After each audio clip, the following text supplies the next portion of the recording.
بەناوی خۆی بەخشندەی مێرەبان بەڕێزان و خۆشەویستان خۆشحاڵ و شادمانین لە بەرنمەیەکی دیکەی بەرنامەی بیناکردنەوەی تاک پێتان دەگەینەوە. ئێمە لە بەرنمەکانی ڕابردوو هەندێک گوزەرمان کرد بە نێو گردووندا، وەکو مامۆستا باسی کرد کە بەڕاستی ئەگەر کەسێک لە دەرەوەی گردوون گونجاوێ بڵێ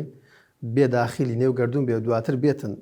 لە سەرزەوی تەماشای ئەو وەزعی و گوزەران و طبیعەتی سەرزەوی بکاتن، ڕەنگە هەر باوەڕ نەکاتن لە گردوونێکی وا ئالۆزدا بورکان و ئینفیجارات و ئیتر وەک دەڵێ هیچ شتێک نییە بە مانای ژیانی تێدا هەبێتن، بەڵام شوێنێک هەیە کە مسەخەر کراوە بۆ ئینسان کە ئەو شوێنە گونجاوە بۆی کە لە بیئێ و لە طبیعەت و لە هەموو شتێکیەوە جیاوازە لەگەڵ هەموو ئەوەی کەوا لە دەوروبەری خۆیدا هەیە. بۆیە ئێمە لەم بەرنمەیەدا دێینەوە سەر زەوی، چونکە ئەو بابەتە ئالۆزانێک کە لە باسی گردووندا هەیە ڕاستی ئێمە هەوڵماندا تۆزێ خۆمای لێ بە دوور بگرین، تەنها لەو بابەتانە هەڵوەستەمان کرد کە ئێمە لە ریزبەندی بابەت و بەرنمەکانی خۆمان کارمان پێێتی، ئەگەرنا لە چەندین ڕۆوە لە سەدان ڕۆوە دەکرێت خەڵکی لە باس و بابەتی گردوون قوڵ بێتەوە، چەندین سەرچاوی لەسەر بخوێنێتەوە. ئێمە لەم بەرنمەیە دەمەوێت لە ژێر ڕۆشنایی ئەم ئاەتەی قورئانی پیرۆز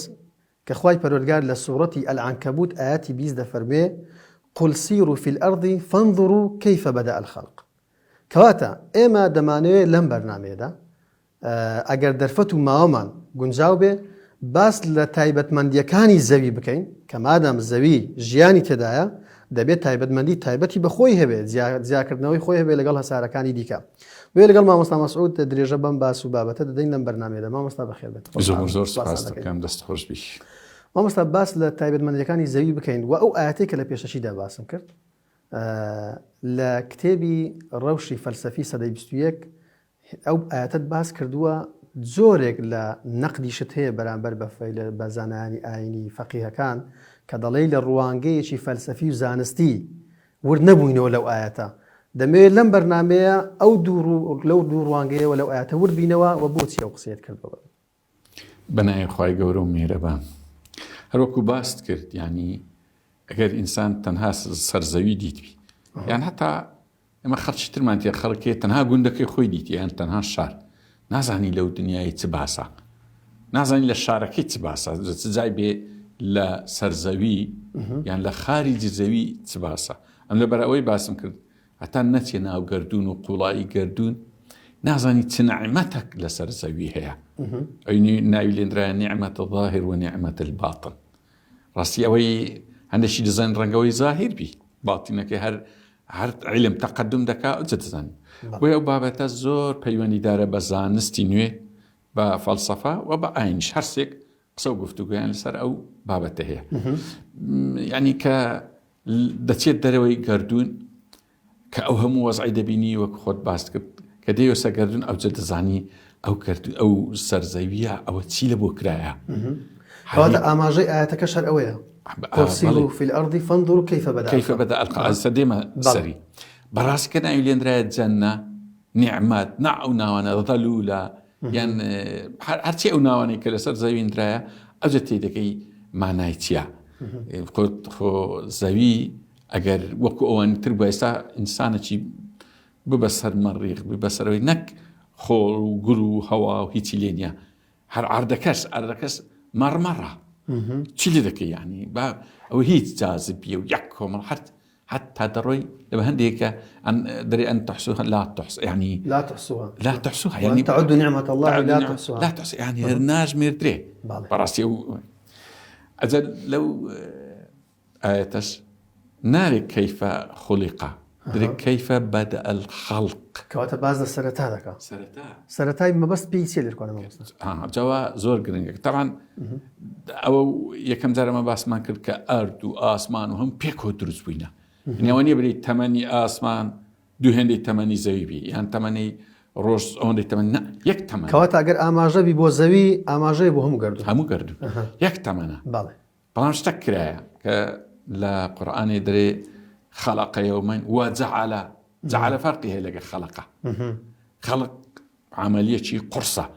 جعل لە خەلقە یعنی جارشکە دەستکاری خەلقە لە بۆ دانا ئەوەی وەکو بری باڵاتر. ئەوانە فەرقی وردی هەیە. لەبەرێکە دەرێ کەیفە بەدە الخەلق بەدەئەکە هەمووی دەگرتەوە، خەڵقیش دەگرتەوە، جعلیش دەگرتەوە، وەزعیش دەگرتەوە، پێدا دەڕاتە ئەخیری دەگاتە ئەو دێزاینی کە پێ دەگوترێت سروشت على الأكثر اتفاق وایە گردون جودایە بوونەوە جودایە سروشتی جودایە عادەتەن ئەمە بە ئەو زەویە و ئەو ژینگەی لە دەورەی زەوی دەرێن سروشت ئەو سروشتە زۆر بە تایبەتمەندیەک دانراوە یعنی جا پێشەوەی بێمە سەر ئەوەش ئەدواری زەوی ئەوەی طبقەی ئۆزۆن ئەوەی داخلی هەوای زەویە ئەوە سروشتە یعنی بابرین طبقەی ئۆزۆن ناو باس کرد ئەگەر مەجالێک هەبی تەتەور یان سوتفا شتێک لە سەعاردی بڵێن خەلیەکیدایە یان مادەی ئۆرگانیشیدایە بەڵام چێ ئەو ئۆزۆنەی لەوێ دروست کردیە چه سوتفا یعنی سوتفەی چی لەوێ دروست کردیە کە پارێزگاری لەو دەستکەوتە حیاتانە بکات کە لەسەر زەویە ئەجینە هەر لەگەر شوهبوو نێزەکە هەر لەگەر ئەوە یعنی دەزانی ئێستا چی لێ هاتەوە ئێستا پێشەن ئەمە هەرومان زانی سەرزەوی مادەکانی ئۆکسجین نایترۆجین ئاو ئاسن قەبارەی زەوی یعنی بابرین لە هەموو ڕۆکانی جیۆلۆجی بایۆلۆجی کیمیایی فیزیایی بیرکاری هەرچی دەرەی بە تەوافقێکی کامیل دروست بووە لە بینێک خۆی عادەتەن ئەو تەوافقە کامیلانە پێی دەگوترێت سیستەم لە قانون گەورەترەوەتەوە مجموعە قوانین ئەوەش هەر پەیوەندی بە ئەمرەکەی وهەیە مامۆستاوەی کە لە بەرنامەکانی ڕابردوو باسمان کرد ئەوە وەیە ئەگەر دوای هاتنە سەر ئینسان زۆر ڕوونتر دەبیتەوە ئەو مۆزۆ بەسەر جارێ بە ئاستەم باسیەکەم کە سیستەم پێک دێنن ئەو بابەتی کە باز دەکەین با بڵێین سەرزەوی ئەوە هەر وەکوبری ئینسان وەی دەزانین سەرزەوی حالەتەکی دەگمەنە و بە تایبەت لە بۆ ئینسان بەڵام کە دوای دەچێ مەجموعە شەمسی کە دەڕۆێت دەرەوە لە بۆ مەجرە دەڕێت دەبینی هەمووی ئەو حالەتە تایبەتیەیە کەواتە هەر هەمووی تێکەڵچێشی یەکە بۆی کە ئەو ژیانە دروست بێت لەسەر زەوی لێرە ئاەتەکەی کە باس کرد كيف بدأ الخلق کاتە معنای ئەتوکە تێگەیشتی سیر و فی الأرض لەناو ئەرز بڕۆی بە جوانی خۆی سیر و فی الأرض شەرنی هەر ڕۆیشتنیش بی بە تاقیتەنە ئەمە وەستان با بە زمانەشی سادەتر بێڵێم چکە زمانەکەی بەڕاستی زۆر علمیە بۆی بینەران باشتر لێمە حاڵی بن بەڕێزان کە دەڵێ هەمووی تێکەڵچێشی یەکە ئێستا ئەگەر لە ڕووی فیزیایی و لە ڕووی فیزیایی و لێکی بدەینەوە کات ئەگەر خۆر مەودایەکەی دوورتر بووە لە زەوی ڕەنگە کۆمەڵێک کێشەمان لە هەتا لە ڕووەک و لە ژیانی ئینسان لۆ دروست دەبوو وەنیا ئەگەر مانگ هەندێک نزیکتر بووایە ئەو کێشەی دیکەمان بۆ دروست دەبوو هەموو بابەتەکان کە بە میقدارن لە شوێنی خۆی دانراون هەموو هۆکارەکەی ئەوەیە یعنی مەبەستەکە ئەوەیە کە ژیانێک بۆ ئینسان مسەخەر بێ لەسەر زەوی خۆی کە دەرێ وەڕەفع السەماء ووضع الميزان يعني رفع السماء ووضع ميزاني بيكورا ميزان کەواتە هەموو شتێک بە تەرازوە بە دەقیقی هەمووی بە تەرازوو بە قەدەرێکی مەقدورە ڕێک يعني تەماشاکە ئەوت باس کرد چێ مثلا عادەتەن ئەمە ئەگەر حالەتێکی تەقینەوەی ئیندیماجنەوەوی یان ئینشتارنەوەی پێی دەوترێت قومبەلەی نەوەوی یەکسەر دەتەقی هەمووی بەڵام لە ناو ڕۆژێ عینی تەقینەوەیە چێ وای کردیە بە کۆنترۆل تەنها 4 تەن لە چرکەیەکدا ئەو ئیندیماجە بکە لە هایدرۆجینەوە لە بۆ هێلیۆم ئەدێگە بووە دەتەن ئەدێگە هەر ئینشتارش سەر تا سەر وای نەک سەرزەوی هەر تای مەجموعە و شەمسی ئەو هەمووی لە بۆ ئاگر هەموو دنیای یعنی بزان ئەوە هەمووی بە تەقدیرە ئەجل لە ئینجیل و لە تەورات لە تەورات خاستان سفر التەکوین باز لە عەرز دەکەن یەکەم جار بە خەریبە باز دەکەن خەریبە خراپ عەردەچی وەکو لە شێوەی مشتری و زوحەل و ڤینۆس و ئەوانە بووە بەس هەسارە بووە دەرێ خەریبە تات هیچ نەبوو کاتە بە مەرسومێکی خاص وەکو بێ بە کون فەیەکونێک بە تەوجیهێکی تایبەتی لە بۆ زەوی هاتووە لە بۆ هیچ جۆرە هەسارەیەکی تر نهاتووە کە ئەو وەزعی لێ دروست بکە ئیپی دەگوترێ بیئا ژینگە سروشت هەرچی ناوی لێ دەندرێ ئاوی لێ دروست بووە هایدرۆجین و نایترۆجینی بنزین ڕەنگە لە جێیەکانی کەس خۆ هەبێ ئەوە بەس بەو شێوەی لێک جیان نەکرایتەوە وەک بڵێ لە نێو ئەمرەکەدا ئەو تەنزیماتەی بۆ دەنەندرایە کە تەواوکەری یەکتر بێ ژیان تێدا یعنی تایبەتە بە سەرزەوی بە ئەمرێکی خاص نەک لە خلالی کوبری عەرد خۆی تەتەوری کردبی یانە نە چکە بەڵگەکمان لە کۆتایی ئیشەکاندا دري استوى إلى السماء ثم استوى إلى السماء ثم استوى إلى السماء وهي الدخان كاتان لكاتوساتي آسمان كتازب پیدا بووە ئیش لەسەر عەردی کرایە معنا ئەو عەردەی پێشترێ کە ئیستیوا إلى السماء معنای چییە؟ زۆر گرنگە ئەو مۆزە معنای ئەوەیە چۆن مەسەلەن ویلایەتێک لە ویلایەتەکان ڕێک دەخرێت ئەو دەکرێت دەنێ وڵای خسمان سەر ویلایەتی ئەمریکای مەسەڵەن ئێستا ئەمریکا پێشان 13 ویلایەت بوو هەر ویلایەتێک لە ڕووی قانونی دەخرا سەر ئەمریکا یان ویلایەتێک دەخرا سەر ویلایەتەکانی عوسمانی یان ئەوە تەبسیطکردنە دەنا ئەوهانیە زەویش بەو حالەتە نوێی کە لە خەریبە لە تەورات باس دەکات و لە قورئانیش کە باسی بە دوو ڕۆژی تایبەتی درایتە ئەو چاکردنەوەی وەزع عەردەکی نوێ هاتیە بەڵام لەگەر ئەوەش ئاسمانیشی لە بۆ ڕەخسایە کە قبوڵی ئەو وەزع نوێی زەوی بکە لە هەر دەرەوە ئیستەوا إلى السماء ئیستیوا دائیما لە بینی دوو خەڵقە هەر لە بینی ئەمر لە بینی ئەمر خەڵق نییە إلا لە بینی دوو شەیە یان ئیستەوایە یان لا ئێستەویە ئەگەر ئیستیوابی وەکو یەکرد ئەگەر لا ئێستەوی عەکسی یەکرد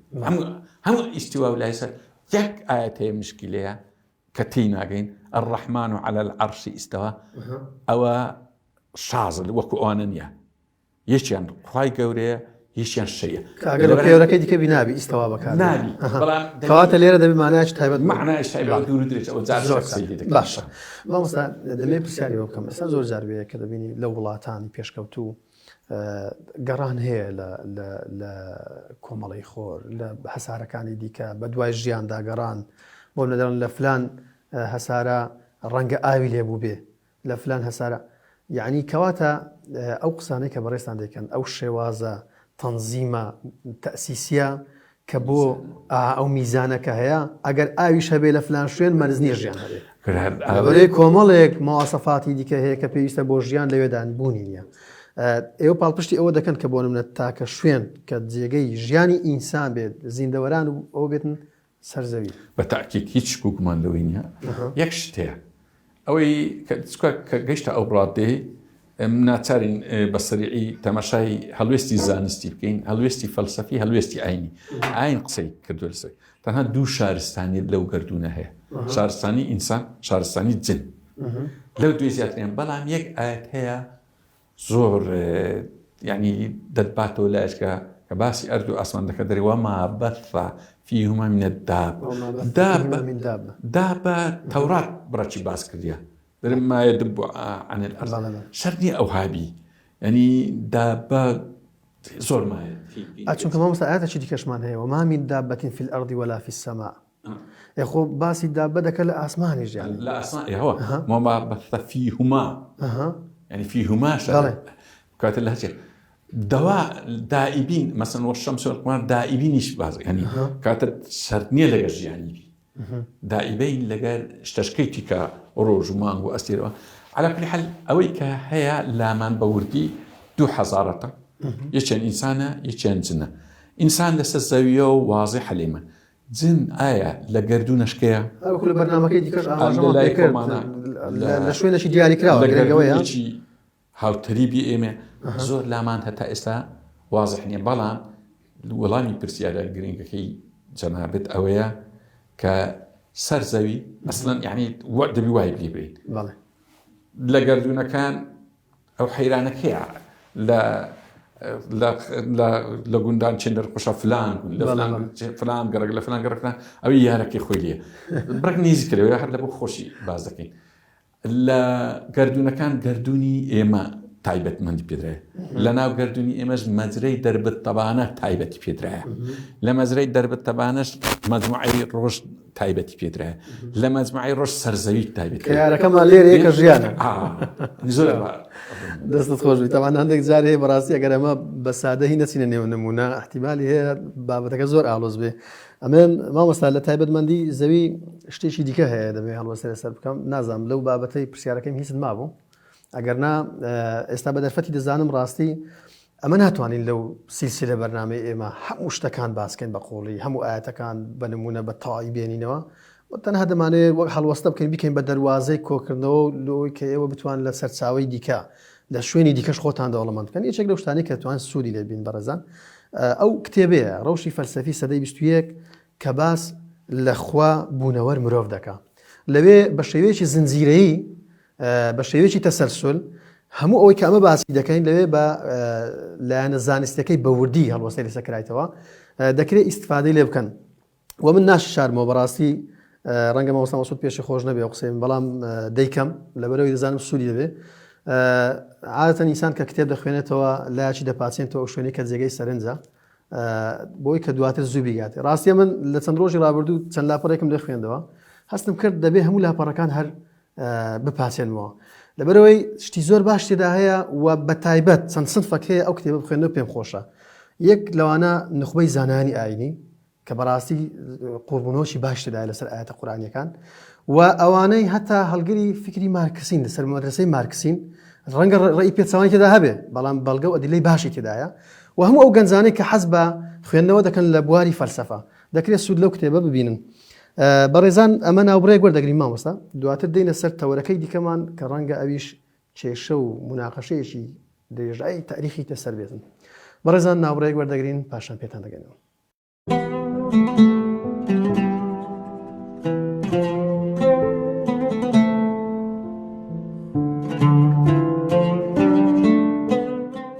باشە مامۆستا ئێستا لە تایبەتمەندیەکانی زەوی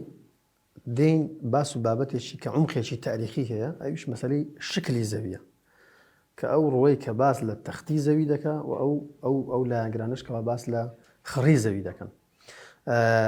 طبعا ئەمە لە ئاەتەکانی قورئانی پیرۆز ئاماژە هەیە بەڵام تەفسیری هەردوو لایەنیش هەیە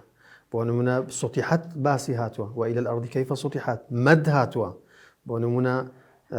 والأرض بعد ذلك دحاها كوا أواني كوا دلن خرا بالبش بو أواني كا سطحت بالبش با كدلن تخته بلام قرآني بيروز 1400 ونيا بلام درێژایی مێژووی ئینسانیەت قەدیمترە کەواتە ئێمە لە زووەوە ئینسان باسی ئەو بابەتەی کردووە ئەوان بە چ پاڵپشتێک چونکە ئەوانەی کە دەڵێن باس لە زەوی خڕی و تەخت دەکرێت لە دوو ڕوانگەیە یان ئەو تێ زانستیە پاڵپشت بە ئاین یان ئەو تێ فەلسەفیە سەرەتای دروستبوونی ئەو مناقەشە و مجادلەیە لە تاریخی بەشەریەت دەگەڕێتەوە بۆکەی خۆی ئەو مەوزوع حەسم کراوە بەڵام لەو ماوەی ئەوە هاتەوە وەکو لە ڕابەرنامەی ڕابردووش باس کرد گوتن لە سەدەی 21 لەوانەیە قوڵتریش بێتەوە بابەتە کۆمەڵێک بابەت هەیە دەبێتەوە بە تایبەتی ئەوانەی کە لە تازە باسمان کرد سەدەی 21 و سەدەی 22 بریتێ لەوەی پێشکەوتنی زانست لە بۆ دۆزینەوەی تایبەتمەندیەتی زەوی و پەیوەندی بە هەموو ئەستێرەکانی جیهان ئەی نەکەربین مەجموعی شەمسی ئەوە لەوەی مەجال نەبوو باس بکەین کە تو باس کرد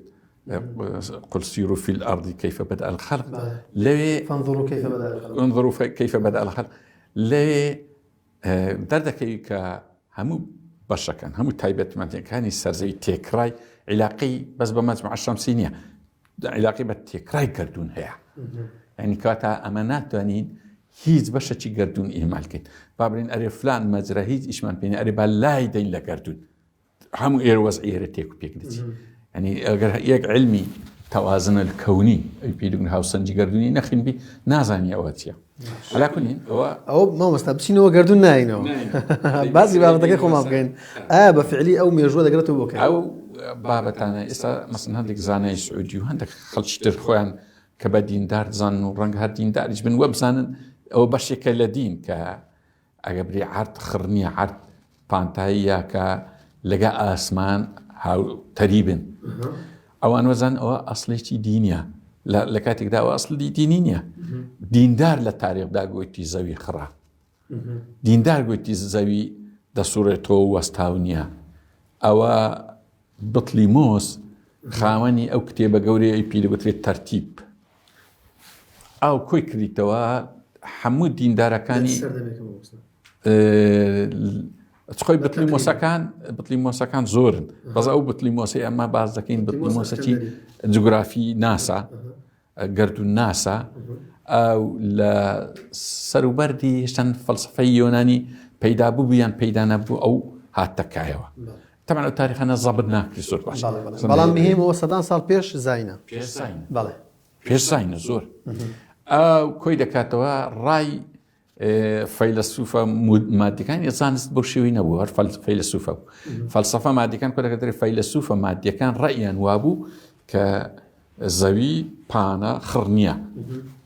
خۆی لە چ دێ ئەوە لە ئەسلێەوەی دێ کە گردون ئەبەدی و ئەزەلیە زەویش ئەبەدی و ئەزەلیە لەوەی ئەو فکرێتی ئەوەش ڕەئی فەلسەفەی مادیە یان ئەگەر بە لەهجەی دینی برین ڕوانگەیدنی فەلسەفە چی لادینیە ئەوە ئەوان ڕەیان وا بکە زەوی وایە بەڵام بۆ نمونە هێرقلیت مەشهورە کە فەیلسوفەکی مادی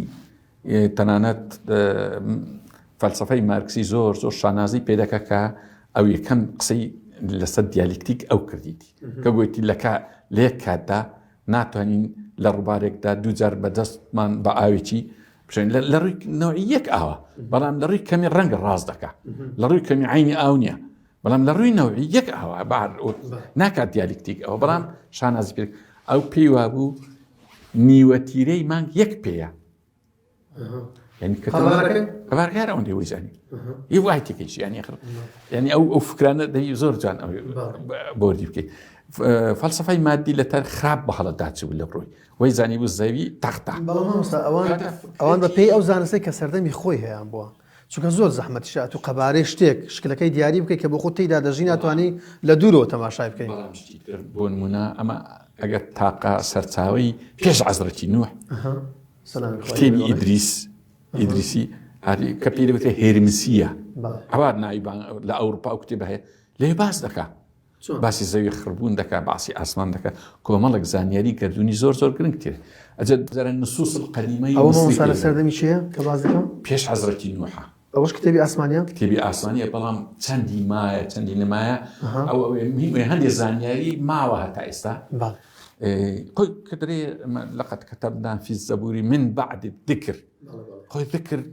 تێگەیشتنی منە ڕەنگە هەڵەش بب ئەم پێم وانیە ذکر لەگە قورئانی بی ذکر ڕەنگە لەگە ئەو کتێبانەی بی لەو سەردەمی کە لە هەندێک لە تەفسیرەکان بە قورئان دەیشوبهێنەوە زۆری بە قورئان دەیشوبهێن هەر دەرن لە بەرەوەنش دەرن قورئان پارێزراوە کە دەرێ نحن نزلنا الذکر وإنا له لحافظون ئەوە پێم وانیە تەنها لەگە قورئان پێم وایە لەگە هەموو کتێبە ئاسمانیکەیتی ئەو ڕۆگە قورئان سەلامەتە ڕۆژێک دادی هەموو کتێبەکان لێبین ئەجەما بەسم ئەو هەرمسیە لە هەرمسیە باسی کردێت تەنانە یاقوت حەمەوی لە سەدەی 12 لە کتێبی معجەم البلدان نەقلی ئەو ڕەئیانی هەموو کرێت دەرێ هەندەکان هەیە زۆر شەرمەی دەکەم من ئەو ڕەئیانە وا نەقلیش دەکات دەرێ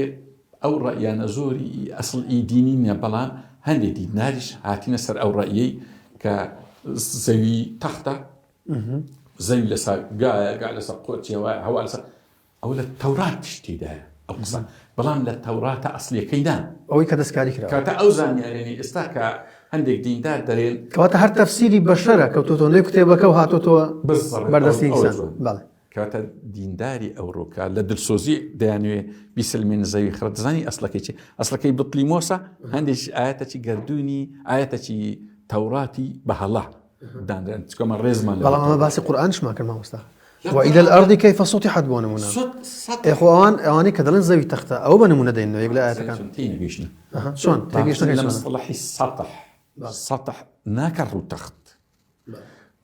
ڕووتەخت مستەوی ئەگە گوتی ئیستەوە ئیستیوا ئەوە ڕووتەخت ینی تەوە بەڵام کە دەرێت سطح ناکە ئەجو دوایێ ئەو ئاەتی باست کرد بۆ بعد ذلك دەحاها ئەو عملیەکە پاشانە دەحا هەر خۆی خڕ بووە بەس دەحیا حتا شەر نیە برین هێلکەیش ڕەنگە دێزاینێکی خڕی ناڕێکی وەرگرتیا شەر نیە خڕی گۆی ڕێک ئەی پێی دەگوتری ئەوەی ئەجو دوایە ئاەتی تریشەیە یکەور اللەیل عەلە النهار ويكبر النهار على الليل بدوايك أو تبينين هكذا هاتي داخلين تو أجر بس يقول يكور الليل على النهار طبعا بلان دري هو يكور النهار على الليل كواتش تكد دوراني هي بواسي دورانكش وكبري لباريكن لدوايكس أدواي سوراني زيج بدوري روش زور باز حازم لحلقي بيسترش باسم كده لدوتين لقرآن باسي وكل في فلك يسبح لك لدوتين لحد جيان عين وايا باسي روش دكا باسي مانگ دكا باسي زەویش دەکە لە ئاخری ئاەتەکەی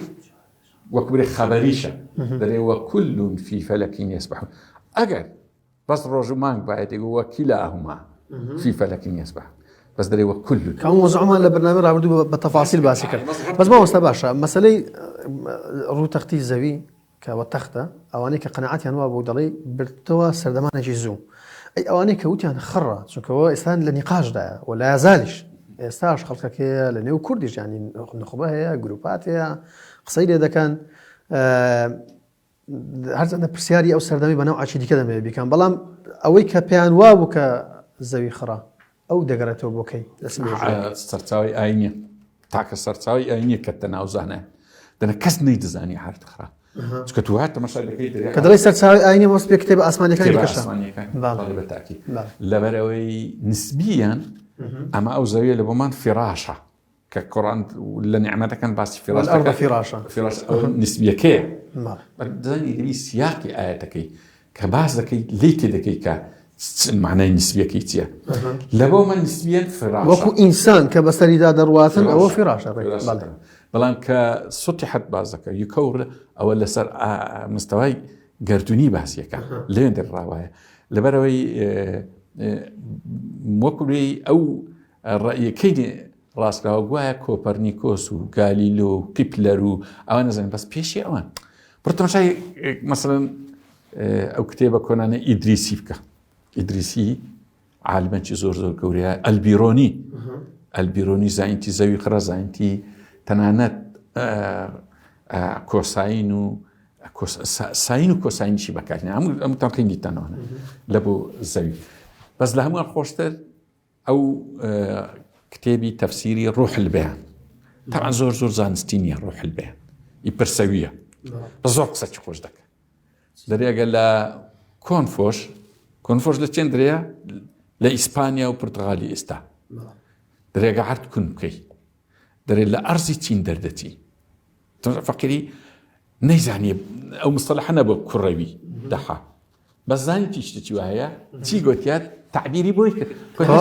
ئەوەش زۆرێک لە تێڕوانینە بۆی کە زەوی خڕە تاکی ئەگەر نا ئەتۆ ئەگەر زەوی خڕ نەبی پانتایی بی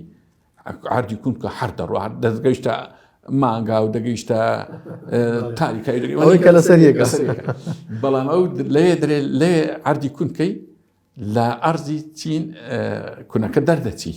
بەمانای خڕە فەقیری نەیگوتێ خڕە بەزەتو ئەوە تعبیرەکەی وای لێک طبعا ئێستا زۆر عیبە ئەو مۆزوع على لای قەزەکی مسەقف پرسیارە بکەم بری هات خڕنی ئێستا ناکرێت ڕەخنە لە فەیلسوفێک لە زانایەک بگرین کە لە سەردەمانێک وەک دەڵێ وەکو تو باس کرد کە مانجی بۆندە پیوایە نەچۆتە دەرەوەی زەوی تا زەوی لە دووڕا ببینێ ئەنی هەموو شتێکەوە بۆ نمونە کە دەن ناو بەحرێ بووینە لوتکەی چیان بینێەوە وەنیا هەندێک نیشانەوە کە زەوی خراپ بۆیە ئەو نزمترە بەڵام بەهەرحاڵ ئێستا کە لە سەدەی 21 ئێستا کە دەستنە سەر هەسارەکانی تر لە دوورەوە ڕسمی مانگ زەوی دەگیرێ یعنی ئێستا ئەو قەنەعەتە بۆچی ئیدامەی پێهێدرێ وڵی تەنها دواکەوتنەشی زۆر زۆر سەختەوە ینی گەڕانەوەی لە بۆ سەر کتێبەکانی بتلیمۆس و ئەوانە تەنها هیچ عیلاقی بەدین نیە ئەگەر نا تو ئێستا مۆبایلی دەرینە تەلەفۆنەکی لەگەر ئەمریکا بکە ئێستا شەوە تاو یعنی تو دەمەشکە تەلەفۆنەش بکە لەگەر ئەوروپا دەبینی 3 ساعت پاشی تووە ینی ئەو واسع تەلەفۆنەکی لە بۆ مالیزیە بکە ینی ئەوە ئێرە لەگەر شارێکی تری کوردستان ئێرە لە تەماشای تەوقیتیان بکەن بەڵێ وایە ئەدی ئەو فەرقە چی ئەگەر تەخبی لەبەر چی مەسەلەن لە تەهران بانگەدات و لێرە ساعتەکەت فەرقە نیو ساعتت فەرق لەگەر دیمەشق نیو ساعتی ترت فەرقە پێدا دەڕۆێتن ئەدی ئەو فەرقە چییە باڵێن هەندێک گردوور کە هەبی 10 دقەش فەرقی بەس بۆ 2 ساعت و 3 ساعت چاس ناکرێت ئەوانە هەموو تەواوە مسەبەتە و کۆتایی هاتیە یعنی تقریبا دەکاتت جەدەلەکی وەکبرێ وەکانە الئینسان و ئەکتەر و شەیئین جەدەلە لەو چوارچەوەی وەرگین کار لەو گۆڕەی جەدەلێکە و دینیش عیبدار دەکات بەو شێوەی یان نەچوونە ناومانجێ یان کاکە چون ناومانجی چی مانگ وتە لێرێ و ئاەتی لەسەر ئەوە مەریخی شیاتە سەر و زیاتریشی دێتە سەرێ بەڵام ئەوەندە زۆر نییە ینی چونکە ئەگەدار بین توانای ئینسان زۆر زۆر مەحدودە بۆ نمونە نزیکترین ئەستێرە لێمان ئەلفا کۆنتۆراسە يعني ئەستێرەی دراوسەیەکەمان ئەلفا کۆنترۆل 2 ساڵ و نیو بە خێرایی ڕووناچی بڕۆی ئەوجە دەکەی بە معناوی ئینسان بڕوە دەبی بە ملیار ساڵ بڕوە ئەوجە دەکاتی باسی وەتان کرد کە لە سەدەی 21 و سەدەی 22 ئەووالا ئینسان دەچێت ئەوجار لە قوانینەکانی ئەوەی کە ڕەبتی بە گردون و بە زەوی ئەوانەوە هەیە بە دوایەوەدا دەگەڕێت کەواتە دەبێت عیلم زۆر پێشکەوتوو بێت علم زۆر پێشکەوتوو بەڵام لە کۆتاییدا توانایەکەن هەر محدود دەبێت و هەر چەندی پێشکەوتووبی تەمەند هەر 6 ساڵ 7 ساڵە خۆ بە تیشتی خۆریش ناڕووی قەچتی وان نابی کەواتە معنای بە هەر سرعەتی بڕۆی ناگەیە یەک لەسەر ملیۆنی گردون ڕۆیشتن دوورکەوتنەوە ئەوانە هەموو توانای زەویە ئەمە لە گردون هاتینەوە سەرزەوی لە زەویش شتێکمان باس کرد کە بێگومان ئەگەر بچینە دوێ ئەمە ناتوانێت دەکە گەنمەگرا کۆتایی پێبین بەرنامەکانمان بڕاستی بەڵام ئەوەی کە ئیشمان پێ بوو نازانم لەو ئاەتەی کە باسم کرد لە بیدایەتەکەی هیچ سەرنجە لەسەری مایە ئەوان زۆر گرنگە کەیفە بەدە الخەڵق بەدە ینی کەواتە چکە نیوتن ڕەئی وابوو ئەو خەڵقی بێک دەفع هاتیە بەشی زۆری دیندار چکە نیوتن زۆر دیندار بوو وە کیپلەر هەر سۆفی بوو ئەندە دیندار بوو ئەوانە هەموو دینداری بە دینی خۆی زیاتر دیندار زۆر پێی معجیب بوون کە ئەو خەڵقە بێک جارەتێ نە كيف بمعنى أو يومين و6 أيام كلا أو طبعا أيام هر الأيام إن يوما عند الله ك1000 سنة مما تعدون يعني أو 50,000 سنة أو نيزور كده بس أو يومي أو بعض كل السرطة خلق لقى أو زماني إستانية تك زماني إستزور جدا لقى زمانية قانون كان جدا حركة جدا زوجيش جدا سبب يكش جدا أنا هم ليكتر جدا أما لي بروانجا قولي تينا أو بابتنا بلا بسلامتي إما حاتنا سر زي أول باسكت سنريهم آياتنا في الآفاق أو برسالة كرت زمان دبي أو من برنامج كم أو آياتنا هنا وسنريهم آياتنا في الآفاق وفي أنفسهم حتى يتبين لهم أنه الحق لا لو كتبا ما جابوا هذا كوا باش يشي بيوصل بزان باش بيوصل بفلسفة براسي بينقوش اللي رباسي كان أو بسيرة أنا بريتش كآياتك وقدلي دروازي إيش شيء برنامج إيه ولا رابر ده أو كبيوصل بفلسفة للصورة أو كبيوصل بزانز للصورة هاي كتابة أسماني كان هم يوانا بلام بتعيبتي قرآن باش زانستي تدا هذا من ليك آياته باش شيء زانستي باش شيء فلسفية باش شيء كيميائية باش شيء جيولوجيا باش شيء كومالاتيا باش شيء يعني أوانا هم تدا لو أي أماكن بس طبعا أي اختصاصي ما بي أي ما لدي بقرين زور نحتنا أو آياتاني كفقه اجتماعي أما زيادة الفلسفة وزانستي أكيد دتين كعلاقي بوبابتي خمان هي أما لو تشارشوا دتين سنريهم آياتنا في الآفاق أو علما بلان كدقات لا حتى يتبين لهم الحق أو آيني بيستا بلان كدروات أو لم يكن بربك أو تكملي أو ندكو أو لم يكفوا بربك فإنه على كل شيء شهيد ما نقول على كل شيء هم آيات كان على كل شيء للقرآن ده فلسفة شهيد ليه ده يعني هموشتك همو هرتي شيء نايم شيء كلي قل ده بيوا مورج خواي بيويا بس طلبونوي دي وكو علمنا كواتا او آياتاني كوا بيوستا بلانا زانستيكي او لروي زانستي وقتي دكري بلام بشيشي زوري آياتكانش روانجي فلسفي كده كذا بيدا روانجي فلسفه كقلت حق ديتو لاي اينو منظوماتي اي بيدي قلتري مدرسي اي بيدي قلتري مذهبي هرتي نايلري ديتو سر يعني قرآن زور وكو انساني او سردمينيه من اتيبوينيه داخوا أو يقدر يقولون علم حق من سويت كنيا أو لسوي رناستي أو منهجيس أو سدي رنجا منهجيس سدي بانزا يك نيزك تبتولو منهجي إلى قيني بدي بس علم بس نا موضوع شيء دقري بلان بحمولا أنا كان موضوع شيء دقري علم تدري فلسفة تدري آين تدري شعر ونثر تدري